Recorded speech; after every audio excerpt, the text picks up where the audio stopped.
HR issues can kill you. One complaint against your company can turn your world upside down. And you spend way too much time dealing with HR when you should be spending your time on making a profit. You should talk to Bambi. With Bambi, get access to your own dedicated US-based HR manager starting at just $99 per month. They get to know you and your business while providing HR expertise and the personal touch you need and want. They're available by phone, email, and real-time chat, so onboarding and terminations run smoothly. Team members reach peak performance, and your business stays compliant with changing HR regulations. And with Bambi's HR Autopilot, you'll automate important HR practices like setting policies, training, and feedback. HR managers can easily cost $80,000 a year, but Bambi starts at $99 per month. Schedule your free conversation today to see how much Bambi can take off your plate. Go to Bambi.com right now and type in Accelerate under podcast when you sign up. It'll really help the show. Spelled BAM, BEE.com. Bambi.com. Type in Accelerate. Somewhere out there, there's a man on a park bench eating his 500th PB&J. He has no idea Papa John's has new Papadillas that are way better than a boring sandwich. With Papa John's best meats, cheeses, and veggies hand-folded into a crispy flatbread crust. Someone better tell that man. Get a new Papadilla in one of 4 flavors for just $6. Better ingredients, better pizza, better than a sandwich. Papa John's. Not valid with discounts, fees, and taxes. Extra prices may vary.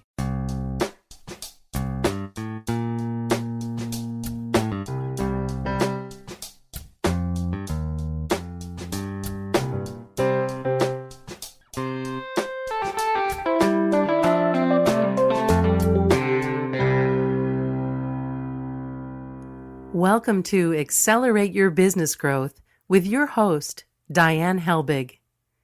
Diane is a leading small business development and leadership coach, author, and speaker who is passionate about sharing valuable ideas, tips, and techniques with business professionals worldwide. Diane brings you the world's experts and gurus in all things business. Whether it's sales, structure, social media, planning, or plateauing, guests bring their expertise and energy to each episode.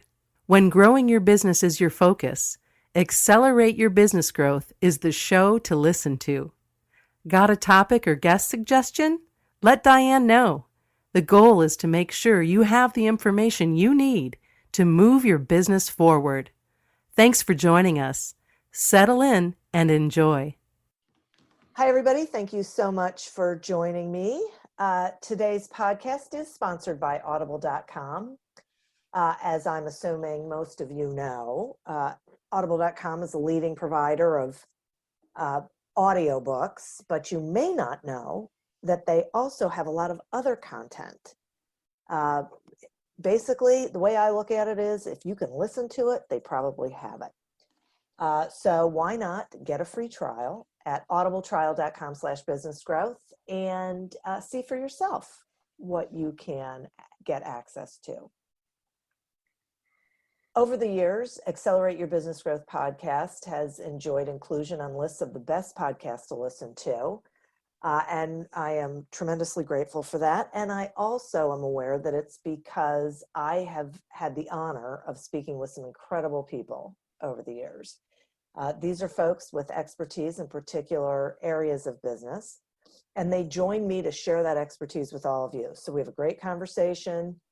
They provide incredible value so that you can get what you need, take it and implement in your business. You can also reach out to them directly to get more specific information if you would like. And today is no different. My guest today is David Katic. In his 30-year marketing career, including roles like Chief Marketing Officer with global brands like Ford and Shell, David has spent millions of dollars on digital and has seen what works and what doesn't. Now he uses this experience to help businesses work out what they need to do to grow digitally, which is something that right now we all need to be paying attention to. Thanks for joining me today, David. Hi, Diane. How are you? I am wonderful, thank you, in lockdown. And you? Yeah, really well, really well. Obviously, trying circumstances, but you've got to make the best of a not a great situation. So it's good to get into this sort of topic today. Yes, exactly. And so um, you have what you call 10 Secrets to Designing the Ultimate Homepage. And, here we are worldwide with people working from home. So I am wondering if we could talk about what those 10 are. And I'm going to really just ask you, you can start with the ones that you think are the most important, or go in any sort of order you would like, and let's talk about that. So what would be number one? Sure. So just some background for everyone behind these. When I work with businesses on their website, and as you said, a lot of businesses are really focusing on the internet at the moment. The obvious question from those business owners is, how can we increase sales? How can we increase our performance of our digital performance? And these are my 10 go-to strategies when we review a client's website to help improve their sales. And we find when we go through these 10 items on a client's website, there's always something we can find that can actually have a significant impact on their website performance. And the number one point, or the first place we look, is what I call a brand benefit statement. And what I mean by that, Diane, is that when you go to there's a lot of research that shows that when a website visitor goes to a website, they'll give you about 10 to 15 seconds when they land on that website to work out whether you can solve their problem.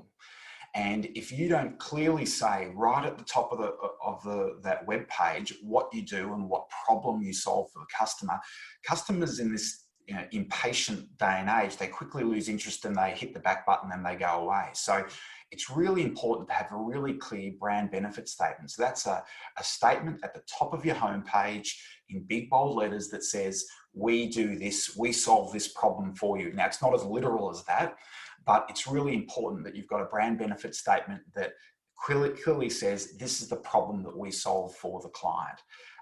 And very, very importantly, the other part of that is, in addition to telling people what problem you solve, tell them why you're unique. So you might have an e-commerce store, you're competing against Jeff Bezos and Amazon. It's really important you, A, talk about the problem you solve, and B, talk about why you're unique, why you're different, and why the customers should consider you. So what we find is our clients have a lot of statements like, we're number one in the Ohio area. And the comment we make to clients when we see something like that is, well, who cares? That doesn't talk. Yeah, exactly. That doesn't talk about the problem you solve to me. You're just gloating how you're number one, right? Yeah, right. So something better is, we provide unique widgets designed by the best people in the world. And again, I just make that up as a bad example. But that tells a lot more about how you can solve a client's problem than something like, we're number one. There was one business that I saw, their brand headline was, we just took over company X. and you're sort of like, that's so good for you, but it means nothing for the client. So that brand benefit statement is something I'm unbelievably passionate about, and really a lot of business owners, when you point that out, they have this light bulb moment. They're like, wow, yeah, we don't talk about the benefits for you, the client, and why we were unique. And it's a little wonder we're getting the results we're getting, because our headline says we just took over company X, and people are confused. So yeah, that's the number one thing, brand benefit statement. I'm sure you've seen that in your travels as well. Well, what's so interesting for me is that not only have I seen it on websites, but people do that when they do their 30-second, introduction, where they talk about stuff that doesn't matter. Like people, it's interesting what they think is important. Exactly. Yeah. And clients don't care how good you are. They just want to know what's in it for them. Right. So that's kind of a little framework I always say to people is, if your headline has got to say what problem you solve and why you're different. Now, it doesn't have to be that literal, but if you have those two criteria in your mind when you look at your brand headline, I bet you'll come up with something a lot better than "we purchased X" or Yeah. "we're number one," right? That's it. Keep those two little tests, and you'll get to something really good on your website. That's great. Okay, and the second one. The second one is gather customer data, and you'll have to forgive me if I'm passionate about a lot of these 10 things, but gathering data is really important. And again, I used to be a scientist in a 30 years ago before I started my marketing career, and I'm obsessed with data. And really, the reason gather customer data is so important is that, again, website research shows that 92% or more of customers, when they visit your website for the first time, do not do anything, do not take an action, right? So if you're relying on conversions just off one visit, you're going to be really disappointed. So you've got to do everything possible to find a way to gather customer data, and emails the absolute number one best place to start. There are lots of other methods like retargeting pixels, but I won't go into those today. But you've got to have a strategy to gather that email address from a client so that once they leave you, you can maintain a dialogue with them and get them to come back. And, the results you see when you implement strategies with clients to gather emails and then start an email sequence to get those clients to come back is just, they're staggered. They're like, wow, how long has this email thing been going on? And I said, well, you've been on email for probably 30 years. And you probably get you probably look at your email every day. So why don't you jump on it? So that's another really important strategy, is having strategies to gather customer data. So you can grab that email address and start a dialogue with that customer after they leave you. So that sounds to me like we should be more concerned not with visits, but with conversions. Absolutely. And, the number one place when I work with businesses, they say to me, David, I need to get a result. How do I improve my sales really quickly? If you said to me, David, you can only have more traffic or better conversions, what would you choose? I would always choose better conversions, because if you start at conversions is the easiest place the easiest thing to fix, because it's something you've got in control. What's on your website is something you control. So if you focus on improving conversions on your websites, you can often get a significant percentage improvement in sales from your website if you just think through how can I get a customer to do something sooner. Absolutely. Interesting. Okay, I get that. That's interesting. So you focus on engaging with them once they're there, so they come back. Correct. Yeah, Okay. absolutely. And again, I don't mean to say that traffic's not important. Of course, we all want more traffic to our websites. That's of course, but the easiest thing that you can impact straight away on your website is what you control, and that's the appearance, the look, feel, the journey that you put customers through on your website. So focus on conversions first. Then once you think you've done an outstanding job of improving conversion on your website, then focus on getting more people to your website, because you'll do that knowing that when they get there, you've got a great chance of converting them. Okay. That makes sense to me when you say it that way. Okay. Number three. Number three is what I call segment and filter. So what I mean by that is often people have got websites where customers come to those websites with different missions in mind, right? And you've got to make sure you cater to that mission. So let me give you an example to explain that to you and your listeners. If you ran a bank website, customers come to that bank website for many reasons, but let's just focus on two. Some customers have got some money and they want to put that into a savings deposit scheme of some type. Other customers need to borrow money to buy a house or car or whatever, right? Now, as you can imagine, those two needs are very, very different, but yet the homepage of a bank website is just one homepage. And so if you try and do everything on that homepage, it's difficult. So when I talk about segmenting and filtering with my clients, what I try and say is, how can you quickly separate those two bank customers and get them focused on the journey that's relevant to them. So if they're looking for savings, get them quickly into a savings funnel, or if they're looking for borrowing money, how do we quickly get them into a borrowing money funnel? So there's a website, a bank website that I saw recently that implemented this, and what they did is they literally had questions on their homepage that said, looking for a home loan, and another question was looking for the best place to place your money, some words like that. Now, and it was really big, prominent blocks at the top, near the top of their homepage. And once you clicked on those, what you're doing is you're asking customers to self-select. So if you were looking for a home loan, you're going to click on that question, looking for a home loan, right? Mm-hmm. And once you click on that, you then hit a web page that's completely 100% tailored to a home loan customer. It doesn't say anything about saving, because guess what? That customer is not interested in saving money. They're looking to get money. Yeah. Right? So looking at your homepage and looking at any page you've got and thinking about, hang on, what are the types of people that come to my website? Can I put them in different buckets? And then how do I put them in different buckets to get them to go down different pathways? When you do that, you get a dramatically different conversion rate, because, an alternative way of a bank doing a website is just through that whole homepage, putting those two messages. Do you want a home loan? Do you want to save money? Do you want a home loan? Do you want to save money? And that just becomes just a confused mess of messaging. So having ways to segment and filter is really important to get customers to where they want to go quickly, and you can focus on the messages that are relevant for them. And guess what? It always works better.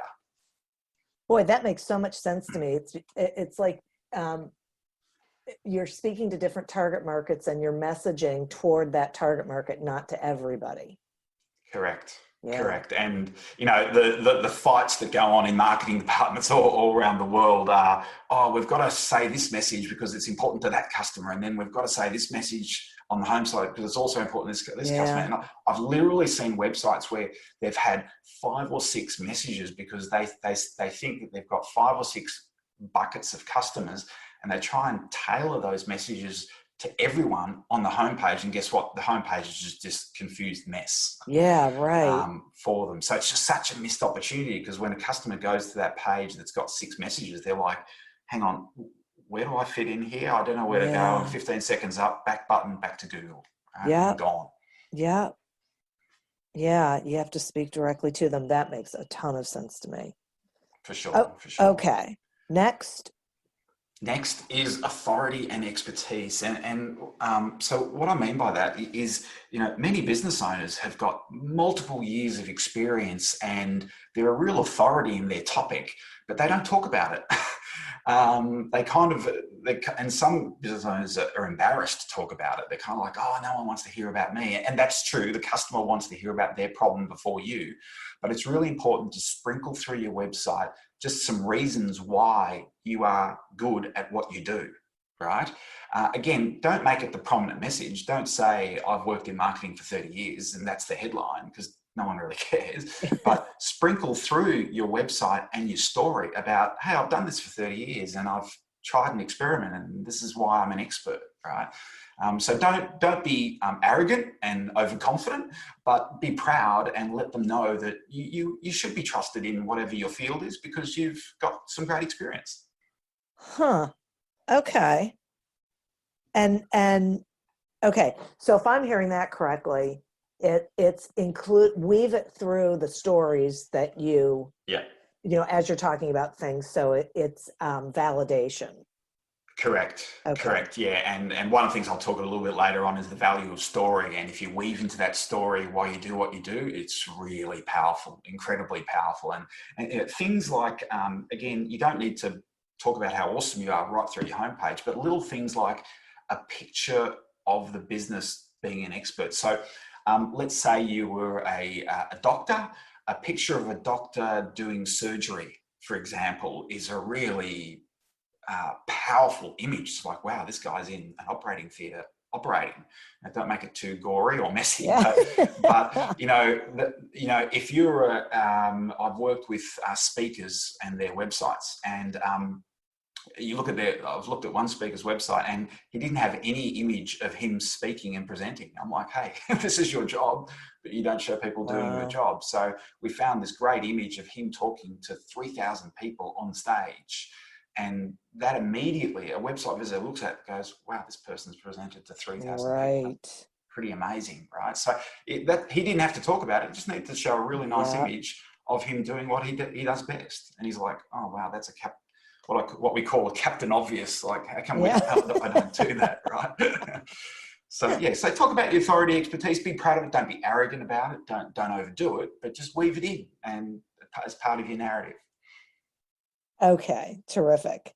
And I think, well, before we get to the next one, I'm going to take a quick sponsor break, and then we will do that. Okay. Accelerate Your Business Growth podcast is happy to be sponsored by audible.com. As I'm sure we all know, audible.com has thousands of audiobook titles that you can choose from. They also have podcasts, Audible originals, guided meditations, news. Just if you can listen to it, chances are good they've got it. One of my favorite things these days is the guided meditations. I find them tremendously valuable, especially in the environment we are in at the moment. But you can check it out for yourself, because I think you'll find that whatever you like, you can find it there. And there's probably a couple of different programs that you can you can get into. The way you can do that is to sign up for a free trial by going to audibletrial.com/businessgrowth. And you know what? Explore around. Check out the audiobooks, check out the Audible originals, the podcasts, see what really resonates with you. Today we're speaking with David Katic about 10 secrets to designing the ultimate homepage. Okay, David, if I am correct, we are on number 5? Number 5, 6? yes. Okay, great. 5, great. Number 5. All right, so number 5 is social proof. And again, another mistake I see. So I was working with a business owner the other day, and there was nothing on their homepage about customer ratings. And when I went to their Facebook page, they had literally hundreds of reviews, and they got 4.9 out of 5 on Facebook, right? Which is a phenomenal rating, but it was nowhere to be found on their website. And so we said, hey, you've got to get these reviews. And also, in addition to that, when you looked at those reviews on Facebook, the comments were outstanding. They were real reviews. And so, we worked with that client to let's get those Facebook reviews on your homepage. Not every one of the 300 she had, but just some example ones, and provide a link to it. So, because some people look at reviews and go, oh, you've just picked out the best, right? And of course, that's what you should do. But if you provide a link to that Facebook review listing, then it's pretty powerful, because it's there for everyone to see. So show your reviews, show your customer testimonials, be proud. And also, if you pick the testimonials right, they'll also reinforce what you do for the customer. So if you're in home loans, if your review said, I worked with Anthony and he was outstanding at helping me find the best home loan for my business, not only is that talking about how good you are, but it also reinforces what you do. In a real client's from a real client's perspective. So use that social proof, sprinkle it right throughout your website, and be loud and proud about it. And probably the other very important tip here is have a process to get customer reviews. I've worked with a lot of businesses that are really good businesses, and you're sort of like, hey, there's only one review on Google. Why is that? And they're like, oh, we've never really bothered. And I've actually worked with a program where we email their client database and say, hey, if you think we're great, could you just click on this link and give us a review on Google? And sure enough, 3 weeks later, they've got 300 reviews on Google talking about how good they are. And then we put that on their homepage, and they're like, oh my God, why didn't we do this earlier? I said, every client who comes in, get them to do a Google review, because you guys are fantastic. You do a great job. You got to tell the world about it. So just another one of those light bulb moments where people are like, yeah, we've got to show our reviews, or we've got to go get some reviews so we can show them, because we run a pretty good business. Got it. Okay. Making sense so far. Great. 6. All right, 6 is scarcity. So I always say FOMO, or fear of missing out, is actually a real thing, right? When people feel that they like something but they're going to miss out, they take action. And really, what's behind this is you've got to get that client, especially the first clients, to do something to trigger them to take action. And if they think that there's limited spots, or there's a limited time offer, or it's until sold out, they'll go, well, I better do this because this deal ends in 3 days, or there's only 4 spots available for this deal. I better click buy now, or reserve my spot now. So having some sort of scarcity is really important. Now, really, really critical here, it's got to be genuine, right? Oh, I was going to ask that. Okay. Yeah, you can't fake it, and because customers can smell when something's not real. So if you say, hey, I've got a PDF download here and there's only 10 of them, people are like, really? There's only 10 PDF downloads? It's kind of crazy. But if you said something like, I'm a new dentist and I've only got 10 spots then people understand that you've got a calendar and it's limited, right? Yeah. Whatever it is, put some scarcity into it, but keep it genuine, keep it real, because you don't want to come across as a fraud or a charlatan. And I always say that with everybody. You've got to keep it real on the internet, because the internet's got this great thing of catching up with those people who fake it, right? Yeah. So put some scarcity in, think about your offer, and we'll talk about the offer in a moment, but give people a reason for fearing of missing out. Okay. That makes perfect sense to me as well. Yeah. 7? I'm losing 7 track, is so, story. Yeah. Yeah, Story. Okay. I'm so passionate about this one, so you'll have to pull me up when I just go on forever. But I always say, when I work with business owners, a lot of business owners, they focus on the rational reasons why people should buy for them. So, we're the best, we're number one, or we're the biggest, or we're 10% better than the competitor, or we're 20% cheaper. All those rational things, and they are really good. Don't get me wrong; they're fantastic. But it's been proven time and time again in multiple research that emotion trumps rational all day and twice on Sunday, right? Yeah. So tell your story. Tell people why you do what you do, right? Why you search for the best products in a category. It's a passion of yours. What's the story behind it? People want to hear it. And often when I show people, people have gotten their story on the About page, and the About page is buried on their website. When I show them the data about how many people look at it, they're like, wow, I thought that was buried. And I keep telling people, put your story, put it on your homepage. Don't put a big block of text and all that, but sprinkle in, you're passionate about whatever topic you do, and this is the reason you're passionate about it. Tell people that real story. I mean, my personal story is, as you mentioned at the start of the show, I was CMO for big brands like Ford and Shell here. But one day I was sitting across from a business owner who was so frustrated that he couldn't find someone to give him good digital advice. And that was and I felt so sorry for him, because he was outstanding in his field. His Google reviews were off the charts. Customers loved him, but no one knew about him. And that was the moment I decided there's so many businesses like him that need help to tell their story. And that was the moment where I decided to create this business of, I wanted to help that business owner tell people about the business and grow their business. And so I tell that story on my website. I touch on it, and then I've got a big About page where I've got a big story about why I do what I do. And guess what? That is a really highly trafficked part of my website.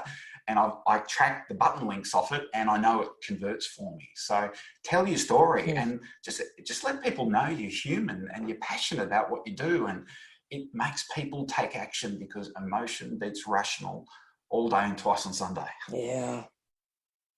That makes a lot of sense to me too. As you're talking about that, I'm thinking about Do you think, so if someone had just like a short video of just themselves talking on their homepage or somewhere on their website that did just that, so it wasn't just text, would that be valuable? I think that's a way to do it. I always say that's definitely a valid way, but also if you can integrate it into a message about what you do. So again, just simple examples to show the point. If Yeah. you had a message that say you had a business where you solve a client's problem, right? If you weaved in, if you had a video that said, "Hey, we solve this problem X." And the reason we do that is because we've been doing this for 30 years and we're really passionate because one day we found this problem and we've worked out a way to solve it. That's even better. That's an example of how you've weaved into, you've got the customer to watch the video because the video is about how you solve a problem. But in that video, you've talked about why you do what you do, right? Got it. So it gives, it's, you've weaved into the narrative of your website your passion for your product with story, and that works an absolute treat. Clearly having a video that says why you do what you do is really good, and people definitely look at that. I've definitely seen that. But also just think about how can I weave this in to problem solving for the client. Okay, that makes sense. Thanks for that. Okay. What are we on? 8? Number 8. Yeah, number 8 is process. Ooh. So again, this is another really interesting thing to talk about us humans. When we have a problem, we might be in this state of confusion. We've got this problem in our head. How do I solve that problem? So when they when they land on a website, they want to understand how you solve that problem, but also how do you solve that problem? So having something that explains how you solve that problem is really, really important. So a really good example of that is Dollar Shave Club. They've got how we work with you, how you can work with, how Dollar Shave Club solves your problem in a simple 3-step process just below their brand benefit statement. And it says something like, sign up for our free trial, we'll send you our razors, and then if you like them, keep going. If you don't, send them back. So it's kind of really clearly sets out to the customer, the potential customer, okay, I understand what you guys do, Dollar Shave Club. You provide really affordable razors that are good. How does this work? Oh, you've got a free trial. I simply sign up. If I don't like it, I send it back. If I do, I keep it going. So it just explains very clearly 1, 2, 3-step process on how we work with our clients. And so you've convinced a potential client that you can solve their problem. Then you explain how you solve that problem, and suddenly you've given the client the road to success, that you can solve their issues, and then this is how you do it step by step, and you've cleared the fog, and that works really effectively at improving conversions. Because they don't have to keep digging to find that out. That is one of the things I find so frustrating, is that when it is not clear and easy to understand. Correct. And that's a perfect summary. You've got to make it clear and easy to understand for the client how you're going to solve their problem. And if you have that mindset, what problem do I solve and how do I solve it? If you think about it, that's a question that every person asks every day, because everyone's always got problems. If you think about what's my problem, how do I solve it for people? If you have that philosophy when you look at your website, you'll dramatically change what you do. Okay. That's interesting. I'm writing this down. Okay. Okay. Yeah. Next is great offer. And this is kind of, everyone goes, well, duh, you've got to have a great offer, right? I could not tell you how many websites I look at and you go, yep, there's no offer on your website, or it's hidden away in a button tucked under a whole lot of other stuff. The reason this is really important is, especially first-time visitors, they have, again, proven through research, when customers come across a business for the first time, there's this inertia, there's this reluctance. It's like, I don't know who you are. Do I trust you? Why should it, can you really solve my problem? Having a great offer in multiple locations right throughout your website dramatically improves conversions. So to give you a process to solve this is step 1, think about the problems that your clients have. Step 2 is think about an initial offer for those clients that solves their problem, right? So I worked with a great business once that was a dentist, and they make people's teeth look beautiful, white and shiny and perfect, right? And what they came up with was an offer on their website for a free smile. They called it a free smile assessment, right? So if you think about it, people go to the dentist or dental surgeon's website because they're concerned about their teeth, and this one was focused on people's cosmetic side of people's teeth. So the offer was a free smile assessment. I mean, think about it. A client's gone to the website and they want to fix something about the appearance of their teeth. Then you've said free smile assessment, right? Just perfect, right? And I know it converted like crazy because you're talking to the client's problem. People were concerned. They were a cosmetic dental surgeon. People are concerned about the appearance of their teeth, mostly when they smile, right? So when you say free smile assessment, it's like, oh wow, that you're talking directly to the reason I came to your website, and you're giving me a free smile assessment, and it said in smaller print as subheadline, $250 worth of value, limited time, right? Converted like crazy. So, again, someone who's new, looking to fix their teeth, don't know whether I trust you, and wow, it's no risk free offer like that. That's incredible. And he put the dentist put this all throughout the homepage. So you could not miss it. If you saw this, it was in multiple places on the homepage. And the reason that's so important, and this is a learning that every client I work with goes through, is they think, oh, I've got this offer, but it's in this button sort of 3/4 way down my homepage. What are you talking about? It's there. Customers often miss things because they're quickly scrolling down your page. And so if you have your offer in multiple locations, then they can't miss it. In the header, in the hero section, in the top, sprinkled throughout the website, then you've got a great offer and it's impossible for them to miss. It'll work. It'll be really effective. Okay. It's interesting. You've got me thinking about what I could offer. It's good. Yeah. Okay. And 10? So 10 is follow key design principles. And again, another one I'm really proud of. Sometimes clients I work with, they've worked with a designer who's decided to get very creative on things like navigation. And so they've got on the internet, everywhere you go on the internet, most websites have got their logo in the top left, the navigation across the top, and some sort of call to action in the top right? Look at Amazon, right? They're exactly that, right? So many businesses who are struggling with their website, they don't do that. They decide to put their logo, make it a massive size at the top and put it in the middle, and put their navigation halfway down the screen below that. And because they think that the first thing a customer wants to see is their logo. And it's like, again, no one cares, right? I know you might be passionate about your logo, and logos are really important. Don't get me, as someone who's passionate about brands, logos are really important, but don't make it 60% of the home screen of what people see when they land on your home screen. Put it in the top left-hand corner, put your navigation across the top with your call to action button there, and leave it at that. Don't make customers think, how is this navigating? Don't make a customer spend any time, any seconds of that precious 15 seconds thinking, hang on, where do I go? What do I do? Just stick with what the majority of the internet does, and that's logo in the top left, navigation across the top. And one thing is for sure, I know for a fact, Amazon tests their website to an inch of its life, and they stick with their logo in the top left and navigation across the top because it works, and you should be no different. And so often I see businesses with this weird and funky navigation because they want it to be different. But when I explain to them that you're just asking the customers to invest time thinking about how do I work with this site, that's wasted. You'd rather get that user to think about your offer, right? Doesn't that make much more sense than thinking about how do I navigate around this website? Yes.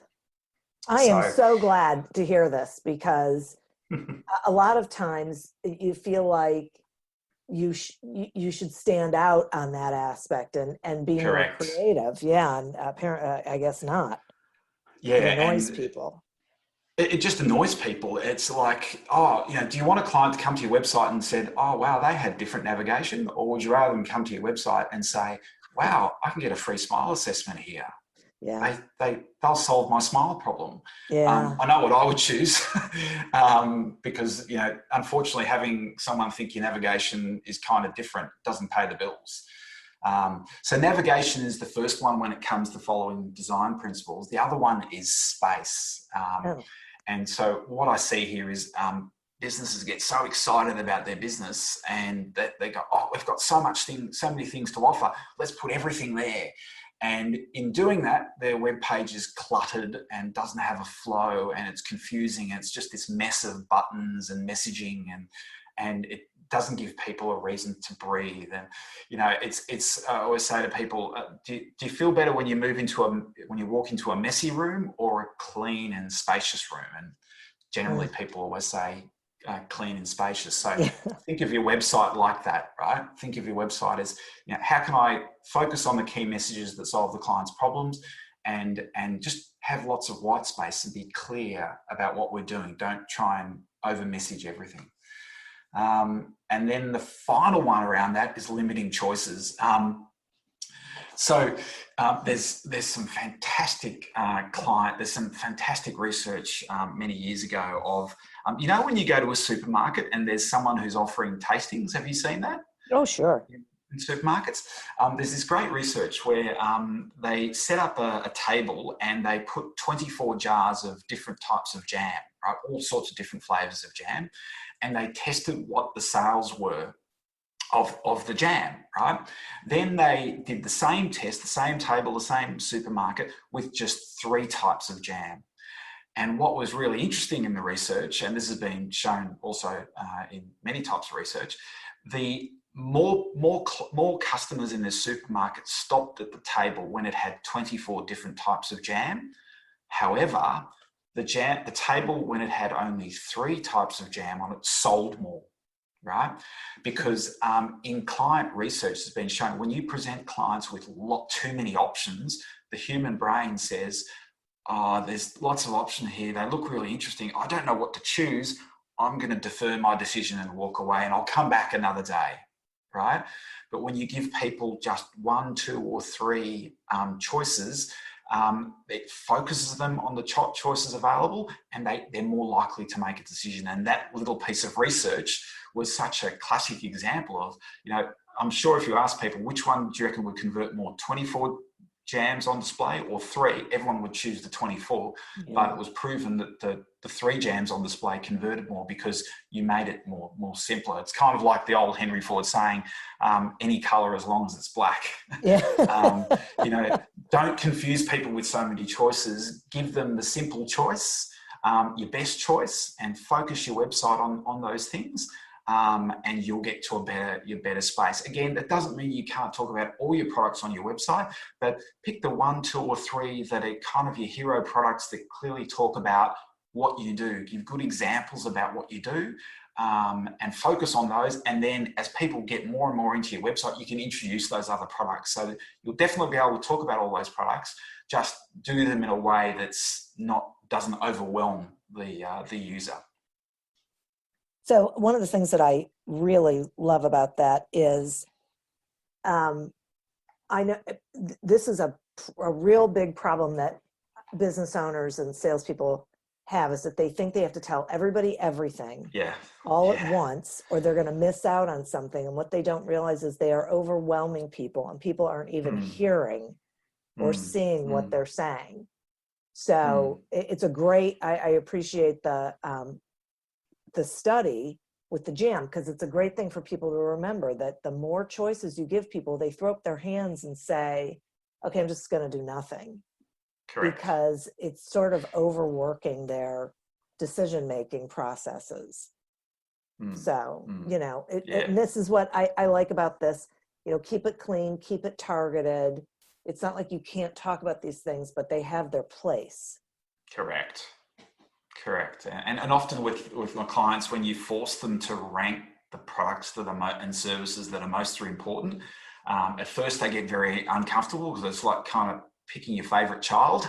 But once they do that, often people go, wow, that was really therapeutic for me as a business owner, because I had to focus on what generates the most sales, what generates the most profit for my business. So it's actually a really good way of forcing your business to prioritize what's important. And often when I work with businesses, they come away going, wow, that was so valuable, because you forced me to choose what was most important in my business, and importantly, what was most important for the client. And your example of salespeople, they want to tell the customer. I mean, that's another great example of how that desire to tell clients everything manifests itself in the offline world by, I'm a salesperson, let me tell you about each one of our 150 50 products. And by the end of it, the customers lost the will to live, because wow, you're killing me.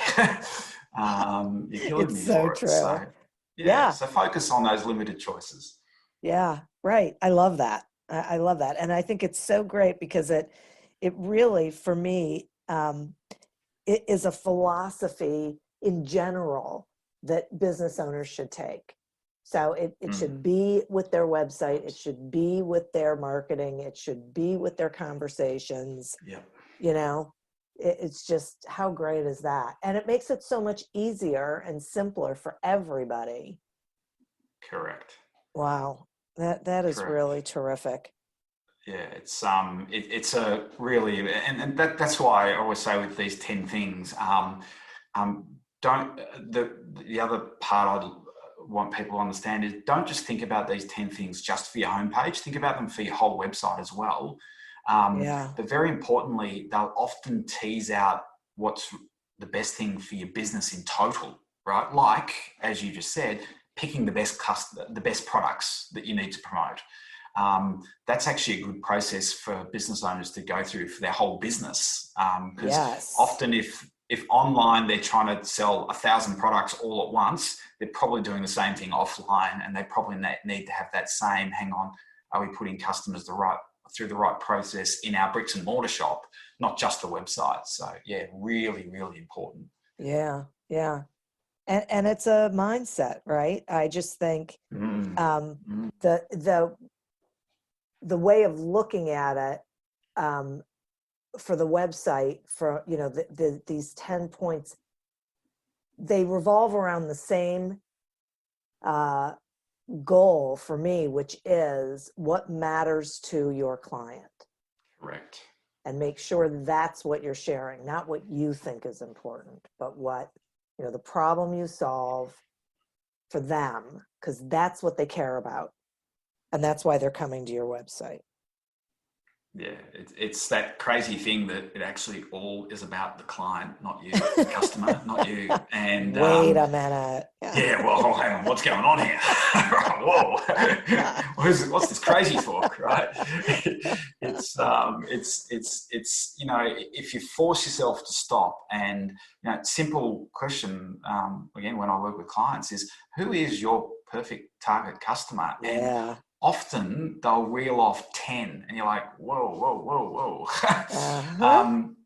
If you've got 10 perfect customers, I'm sure they're all good, but give me the number one. And look, with most businesses, I'm sure you've seen this, with most businesses, there's probably 20% of the products give 80% of the revenue, the classic 80-20 rule. And, when you do that matrix for a client on what generates the most profit and by product, that my clients go, wow, I hadn't done that. And it's kind of so obvious, but there's this 1, 2, or 3 products that generate the most business for us and generate the most profit. And then there's these 20 others that are kind of add 10 or 15% to our business, but actually take up a whole lot of hassle. And they may be important. Again, I'm not suggesting you get rid of them all, but just understand which ones you need to focus on that get clients into your business. Yeah, that is for sure. One of the things that I do with clients is I love the, describe your ideal. But the other part of that is focus on the value that you bring to that ideal target, understanding there's other things you could do. And if someone asks you for it, you can do it, but it's not where you're going to focus your time and energy. So no one's saying you can't do it or you don't have to do it, but everything has a certain amount of spotlight that it gets, and the main things get the biggest spotlight. Correct. Yeah. Correct. That's a really powerful, and as I always say, it's always the place where you start. Who's your customer? What are the products that are relevant? If you start there, you start to be dangerous in terms of improving the conversions on your website, because you start getting that laser focus on the outcome for your business, and just conversions go up almost every time. Conversions go up significantly because you've got that focus on what's important for the customer and what's important for you as a business. Yeah, it's awesome. That is awesome. Okay, and one of the thoughts that was going through my head as we were having this conversation is, would you say that these secrets are relevant to any market, like to any industry segment? Yes. So it's a really good question, right? So recently, as part of this unfortunate pandemic, I was online in some Facebook groups, and I saw a whole lot of businesses who were in real distress and they didn't know what to do about getting online. So I put up a post saying, hey, I'm willing to give 50 businesses a free review of their website free of charge to help people. And I reviewed literally 50 ended up getting about 80 requests for it, but I literally reviewed 50 websites for people, and all sorts of different websites, product websites, service websites, dentists, doctors, lawyers, you name it, I reviewed. And in every single case, these 10 were always relevant, right? The importance may differ. If you only have one service, then having a discussion about what's important is not that relevant, right? But these 10 things are important in any business that any industry, any type of industry. But think through each one of these 10 and how it's relevant for you. So testimonials and client reviews are important in any industry, right? Because your job is to prove people that you're good at what you do and you can solve their problems. So if I always challenge people, because a lot of people sort of go, I don't need to talk about the process. And often they'll say that because they think, everyone knows what I do. And I can guarantee you clients don't know. I had one dentist say to me, everyone knows what happens at a dentist. I'm like, you think that, but that's not what people think, right? Yeah. And also it's your opportunity when you're talking about process to talk about how you're different. Maybe you do things differently, and people have that light bulb moment. They're like, yeah, you're right. I should talk about what I do and how I do it differently and how I get a better result. So absolutely, these 10 things are relevant for every industry. Sometimes one of these 10 items might be a little bit more important than other industries, but they all have a very important role to play. Right. Okay. Now, I'm sure there are people listening who, they run the gamut, right? So some of them create their own website. Some have someone, they send it out to a marketing company. But they're listening to these. Are these difficult to implement, or costly to implement? Or what's the story? The cost is sweat equity, as I always say. I find in just a few hours, businesses who have been in business for a long time, that when you dig and you tease it out of them, they actually have a really good understanding of the customer. They've just sort of drifted away from it. So if you lock yourself in a room and go through these 10 things, in just a few hours, you'll have a dramatically different view of your website and what you need to change. And these things are simple to change on websites. Again, they take thinking about, like when it comes to process, you need to think through, well, hang on, what is the process I want to do?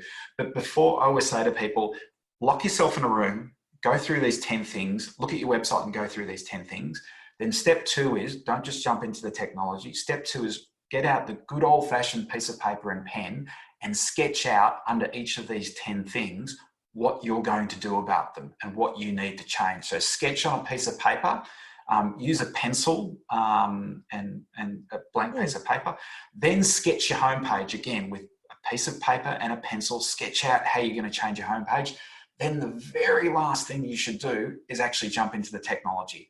A lot of website owners, business owners, they jump straight to the technology. Let's just talk about, we can do this widget and that widget. We can move this to here and that to there. Like, stop. Do the planning first. You know, the old builder's quote, measure twice, cut once. Yeah. Go through these 10 things, plan your website. Then the last thing you do is change it. And these things are very, sometimes they cost almost nothing to do. Getting the navigation on your website costs nothing to do, right? To get right. That's simple. Think it through, execute it on whatever piece of software you're doing, and go for it. So it takes time and thinking, not money. Sure, you might have a web developer that you've got to pay. I understand that, but you don't need to reinvent a new piece of software. These are simple changes you can make that can dramatically improve your results. Got it. Wow, David, this is really valuable. I took a ton of notes. This is really, and especially with what people are going through right now, and they have to pay attention to this. I just tremendously appreciate you spending time with me and sharing this information. So will you also share with the listeners how they can find you? Yeah, so my name's David Katic, as we said at the start. So my business is Digital Growth Genius. So one word, digitalgrowthgenius.com. Obviously, if people want to talk about their websites, actually, my great offer, Diane, just to prove that I walk the walk. If you went to digitalgrowthgenius.com, you'd see my great offer is a free, what I call a 30-minute website tune-up. So actually jump on a phone call with people, no obligation at all.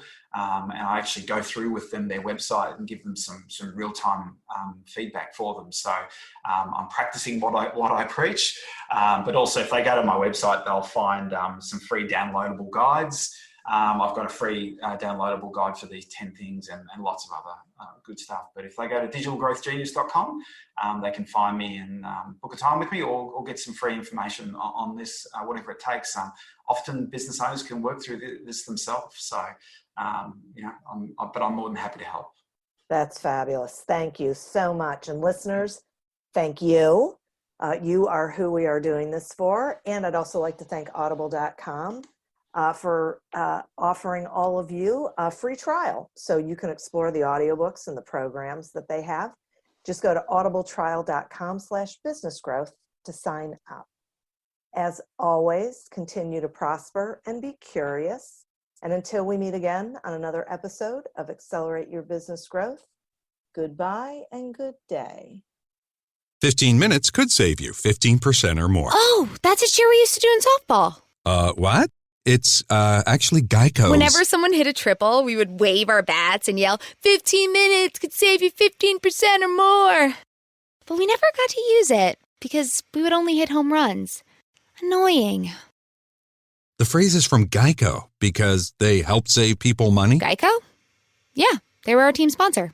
Geico. 15 minutes could save you 15% or more. 15 minutes could save you 15% or more. Oh, that's a cheer we used to do in softball.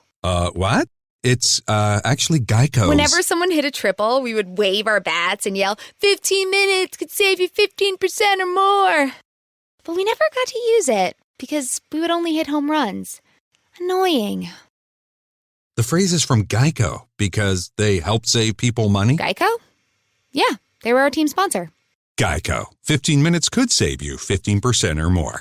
Welcome to Don't Retire, Graduate, the podcast that asks you what you want to be when you grow up so you can graduate into retirement with a purpose and a passion, whether you're 25, 85, or any age in between. Gain actionable financial and mindset tips from your favorite authors, podcasters, and influencers to help you reach that exciting next chapter.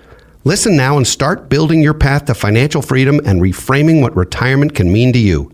This is your host, Eric Brotman, reminding you, don't retire, graduate.